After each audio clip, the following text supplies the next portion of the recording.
I'm James Christopher. This is JerZeed, where we dig into my closet to see all the jerseys I've invested my money on. And welcome to a very special edition of JerZeed, brought to you by Let's Get To You. And we're coming to you from inside a special space. We are coming to you from Studio A, also known as the official museum of cinematic hijinks and diamond tomfoolery, because we actually have some fun revelations and announcements to make. But first, the business at hand, the reason why I suspect most of you have tuned in, this incredible jersey that I have on now. This is from the Greenville Flyboys. This was their Star Wars night. And first off, I want to thank the good folks at the Flyboys, not just for getting this jersey out quickly, because they did, but getting it out quickly and still washing it. Because the number of times that I've gotten a jersey through an online auction and it clearly had just been worn and smells like it. I love a good baseball experience, but there are some things I don't need. So teams, wash the jerseys, please. And I know you're worried about signature, but most of us care about the jersey.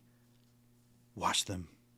But as you can see, it is a pretty epically designed jersey. So let's dive right into it. And it features really prominently my favorite character in Star Wars. I think the character with the biggest arc in the original trilogy, well, until Lucas undercuts the arc. Regardless, hey, he shot first. You know it. I know it. Somewhere deep in the cockles of his heart, George knows it.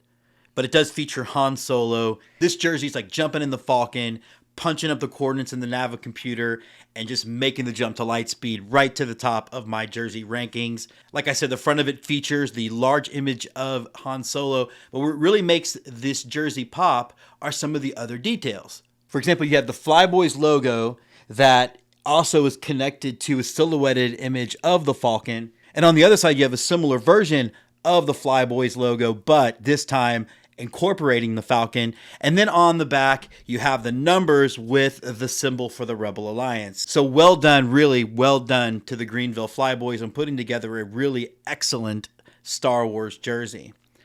Now, before we get into the other two pieces of news that we're pretty excited about, you might notice that I might be standing a little weird to the microphone. You might think to yourself, you're standing as if there is a 75-pound German Shepherd literally standing between your legs, and I'm kind of having to straddle her. Well, that's because I am.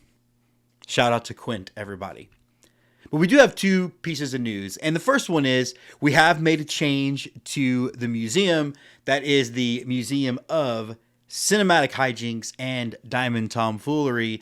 We've removed the big desk, and we've incorporated into our main back wall, our main set piece, I guess you would call it, some of the really cool new Star Wars editions I've made. I've got my X-Wing fighter helmet that Jessica gave me for my birthday, and a really excellent TIE fighter helmet that I am going to be incorporating into a TIE fighter pilot costume that I'm putting together for Halloween.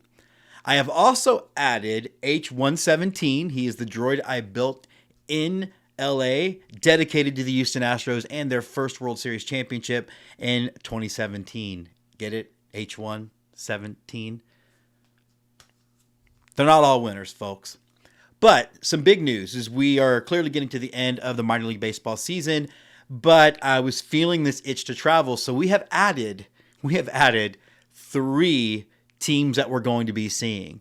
Now, we're going to be seeing next up the Vermont Mountaineers. And right now, Vermont's going through a tough time with all of the rains and the flooding.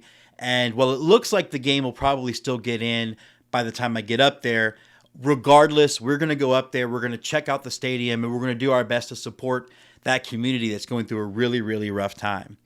Then we're going to head to Rhode Island and see the Newport Gulls. And that's all happening next week, July 18th and 19th.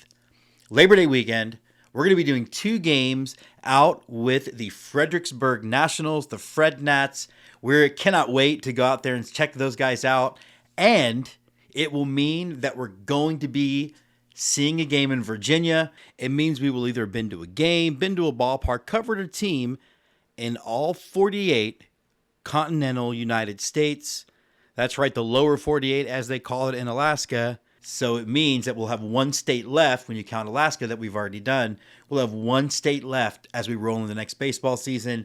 And I am just tickled that we're able to make it happen. Now, speaking of making it happen, you can continue to make it happen for us by helping us keep Let's Get To and the Unboxed Show, the JerZeed Show, keeping Go Astros going, and Fanboy 76. All you have to do is push a button. Like us, subscribe to us. We are on every single social media app and really growing as they grow because Elon's messing Twitter up so much. We're actually now on Threads. So as soon as I figure Threads out, you can check us out, and we should be on Blue Sky very soon. But subscribe to us, like us, and keep coming back as we keep diving in to all the really cool swag that I've collected over 5-ish years of doing this show.